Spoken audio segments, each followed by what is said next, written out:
Я вложил в это видео куда больше души и идеи, чем вы, ребята из Фантастика, в свою игру, которую якобы создавали 5 лет. Привет. Привет, и в общем, да. Я здесь для того, чтобы рассказать про The Day Before и, в общем, мои эмоции по поводу игры и вообще насчет самих разработчиков. Но стоит начать мою историю из 2005 года, города Якутска, зимний день, когда я в моем любимом ларьке, на тот момент, когда я покупал компьютерные игры, увидел одну якутскую игру. Обычно я старался учиться хорошо, и если мне удавалось нормально, действительно хорошо учиться, мне давали денежное вознаграждение. И на сей раз мне дали 400 рублей, чтобы я мог купить пару-тройку игр.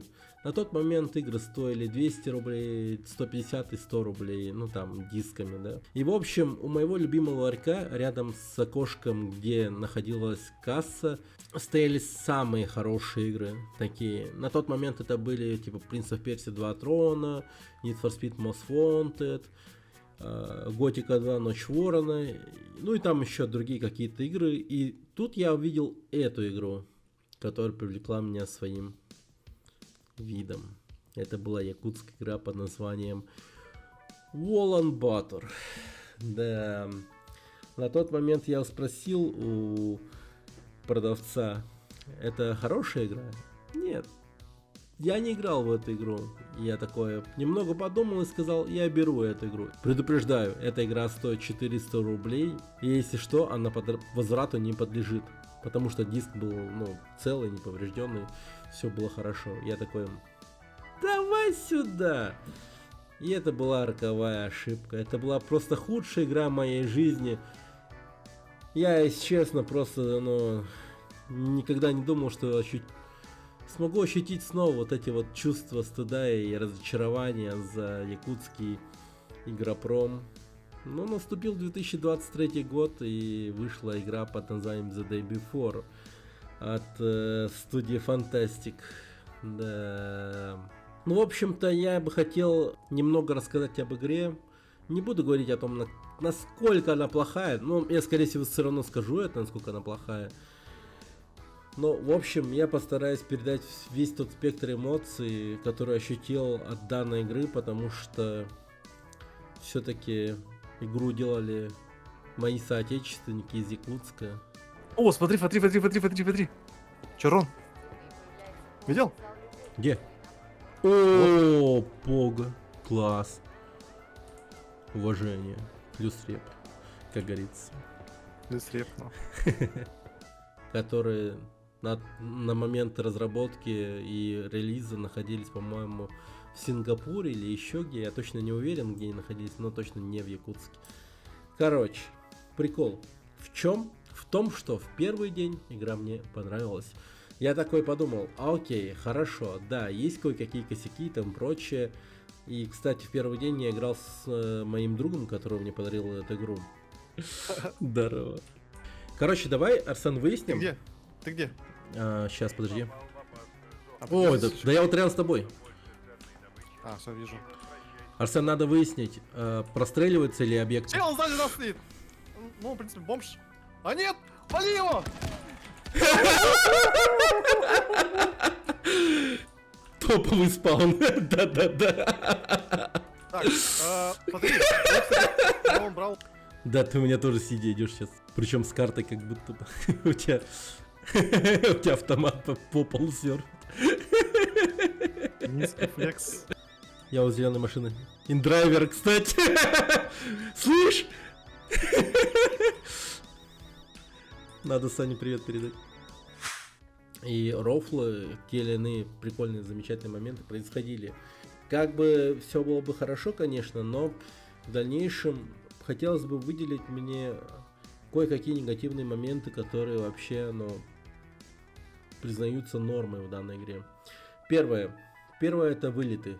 Из игры ты вылетаешь 2 раза или 3 раза обязательно. Если ты целишься в голову игрока или зомбаря, игра обязательно тебя выкинет. Там не знаю, какие точно условия нужны для этого, но это происходило стабильно. Первые 2 раза, а потом все было окей. Квесты в данной игре все, буквально все, принеси мне квесты. То есть, принеси мне акварель, у нас дети без образования, принеси мне герметик, набор сантехника и набор паек, так как у нас туалеты протекают, мы обосрались немного. Короче, квесты неинтересны. Я не понимаю вообще зачем, к чему.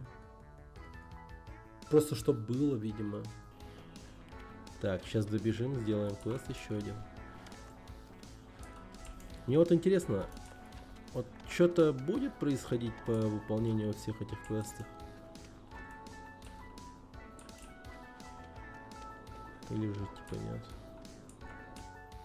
Ну, сама игра просто как будто бы существует, лишь бы как будто бы было на самом деле. И тут наступает 2-й день, когда я к игре уже не так добр. Потому что опять я 2 раза вылетаю из игры, потому что прицелился в голову зомби или игрока.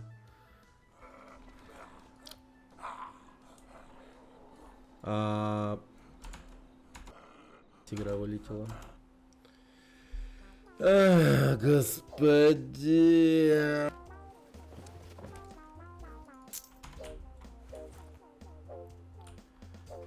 Падла, не успел.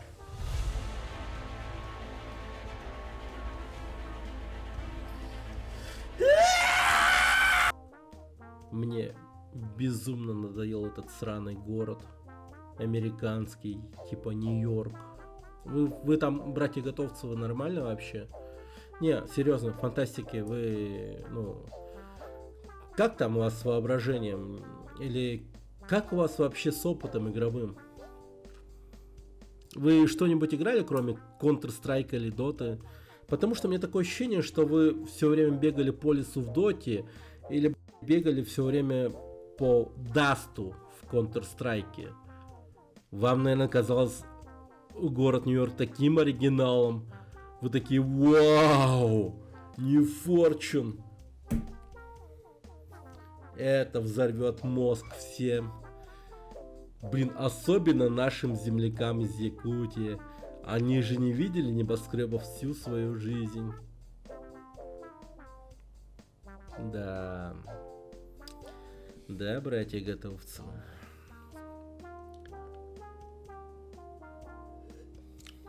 Я уже ко 2-му дню придумал более намного удачливые идеи, как можно было бы реализовать данную игру. Вам надо было просто создать тот же самый Якутск. Вам не приходило это в голову? Нет же, конечно, нет. Потому что вы же, ну, серьезные мужики, да, наверное, серьезные ребята, серьезные женщины. Ну, в общем, не знаю, какой у вас там гендер. Не слежу за повесткой. В общем, ребят, вы, наверное, подумали, большой город это тут будет тупо топ. А вы не задумались, почему в Escape from Tarkov играют, ну, там, какие-нибудь зарубежные игроки и так далее? Почему там вообще интересно и почему люди остаются там? Наверное, потому что там атмосфера Советского Союза какого-то сохранена, да? Там буханки, вот эти вот русские машины, дома, ТЦ, вот эти вот какие-то объекты, машины, все вот это вот. Не приходило в голову? Ну да, наверное, не приходило, потому что вы создали совершенно пресную, никому не нужную, никому не интересную херню, созданную из ассетов. Да, я видел ваше письмо, которое говорило о том, что вы не создавали игру из ассетов. Но мне насрать. Игра уж лучше была бы создана на ассетах, потому что если вы это дерьмо делали целых 5 лет... Нет, ребят. Лучше говорите, что сделали игру из ассетов. Целых 5 лет создавать New Fortune City и Вудбери? Не надо, нет. Нехорошая идея, очень плохая. Чем город Якутск был бы намного удачнее, чем... Ну, тупая пародия на Нью-Йорк, да? Вы могли... Кстати, его создание можно было бы легко реализовать, потому что вы могли просто зайти в карту Google, посмотреть на чертежи, ну, просто вид сверху от города и хотя бы приблизительно создать очертания основные города и так далее. Ну, в общем, чем мне вас учить, наверное, да? Или все-таки надо, наверное, учить, да, как создавать города толковые. Ну и в общем, что дальше? Благодаря локации города Якутска вы могли придать игре новые механики, такие как холод. Да, холод. Благодаря холоду игра была бы намного интереснее, потому что благодаря холоду вы могли сделать такие моменты, как, например, замерзшие зомби, которые находятся в состоянии сна, и рядом с ними нужно ходить, типа, незаметно, крадучись. Или в некоторых моментах, например, когда игроку предстоит выйти на улицу, там бы стоял бы какой-то термометр и сообщал бы о том, что на улице, например, минус 50 или около того, надо тепло одеться, иначе можно умереть. И у игрока был бы выбор: одеться потеплее, то есть потратить деньги или ресурсы на это, или все-таки вооружиться получше, потому что, ну, зомби много, и можно встретить других игроков из других лагерей. Кстати, вот насчет лагерей я сейчас притронусь к этому. Ну и в общем, от этого строился бы геймплей, и геймплей бы сильно менялся, потому что игрок, который бы лутался на улице, потому что он тепло одет, ему просто надо было бы вести себя незаметно, лутать там машины или еще что-нибудь. У него геймплей бы строился на том, что ему надо просто выжить и вооружиться уже на улице, если уж на то пошло. А игрок, который одет не так тепло, но вооружился хорошо, ему нужно было бы бегать из укрытия в укрытие, из помещения в помещение. Но в помещениях его бы ждали, ожидали бы, например, другие игроки или зомби, которые находятся не в состоянии сна, а ходили-бродили бы. Совершенно иной геймплей происходил бы, там уже более агрессивно все происходило бы, чаще какие-то стычки, конфликты происходили бы. Было бы интересно. А теперь давайте насчет лагеря Вудбери поговорим. Лагерь Вудбери — это просто смехотура какая-то, смех, просто смешно. Вы чем думали, когда создавали один лишь лагерь Вудбери? Один. Как вы хотели объяснить игроков, которые вышли из этого же лагеря и начали убивать друг друга на улице? Типа все выжившие из Вудбери — это школьники, которые не хотят творить всякую херню перед Крисом, перед гей-пиратом. Или чё? Типа мы все школьники, которые ведут себя хорошо перед взрослыми, а как выйдут на улицу, начинают творить полную херь, убивать друг друга, лутать друг друга, да? Это так устроено? Ну, я точно не знаю, как там все вот происходило. Но я вам скажу так, ребята, из фантастиков. Поиграйте побольше игр. Поиграйте побольше игр и поймите, что в зомби-апокалипсисе нет дачи. В зомби-апокалипсисе люди из одного лагеря, выходя, не убивают друг друга. Посмотрите, например, «Ходячих мертвецов» или еще что-нибудь. Ребят, вам надо просвещаться. Вы, по-моему, в совершенно другой реальности живете. Вам надо было сделать в The Day Before несколько лагерей, как минимум 3 или 4. Тогда была бы логика в PvP. Оправдания нет. Я много хотел сказать по этому поводу, в плане того, что я много раз перепечатывал текст по данному видео. Я думал, что как-то их оправдать смогу, фантастиков и так далее. Но я просто очень сильно вдумался во всю эту ситуацию. И какие там вообще промо-ролики были и так далее. Вот я просто немного оглянулся назад. Немного. Я даже не особо разбирался. Я просто вспомнил, как все происходило. И все. Фантастики. Не создавайте больше игр, пожалуйста. Создавайте приложения для мобильных игр. Но если уж среди вас, разработчики фантастики, есть прям люди, которые прям, им нравилось создавать игру, но их затыкали, отрастите немного яйца, пожалуйста. И сделайте то, что вот вы хотели сделать. А не терпите каких-то братьев-готовцевых и шлите их просто. Я вложил в это видео куда больше души и идеи, чем вы, ребята из фантастика, в свою игру, которую якобы создавали 5 лет. Я не поверю, что вы эту игру создавали 5 лет. Она максимум была сделана за полгода или за полтора. 1,5 месяца, я хотел сказать, не 1,5 года. Эта игра полная хрень. Она не могла так долго делаться 5 лет. Я не знаю, чем вы занимаетесь все эти 5 лет. Наверное, ролики для маркетинговое отдел создавали, я без понятия. Короче, я максимально окрещиваюсь от The Day Before. Я постараюсь максимально представить, что данной игры не существует. Это прям, ну, сильнейший позор в игровой индустрии.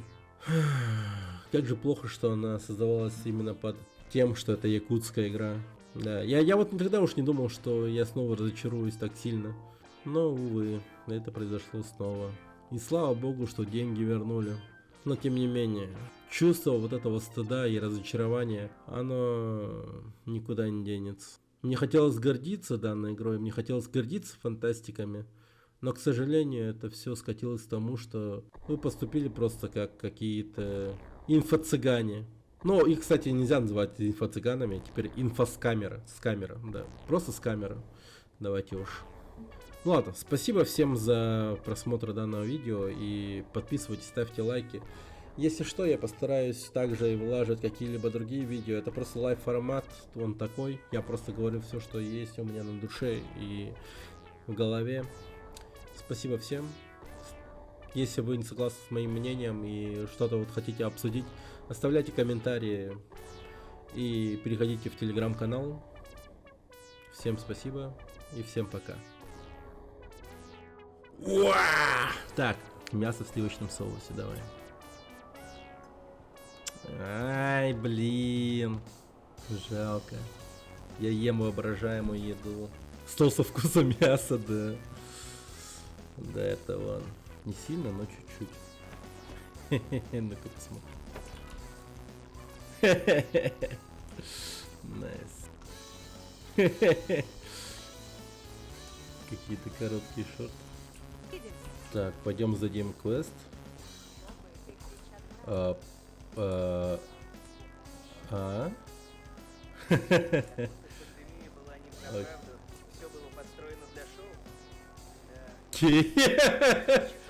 Что за хрень? Это как? Да не трыха что-то раздуло, блин. Привет.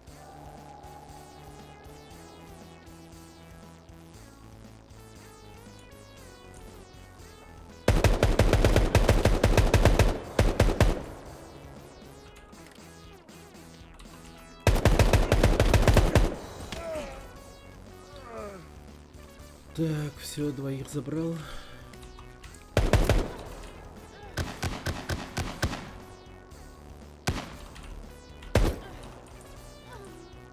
Убил нахуй в голову.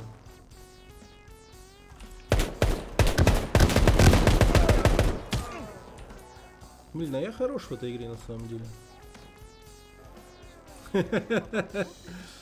Да. Ёпта, нифига себе, сука. Как он это делает? Смотри, как он это делает, блядь?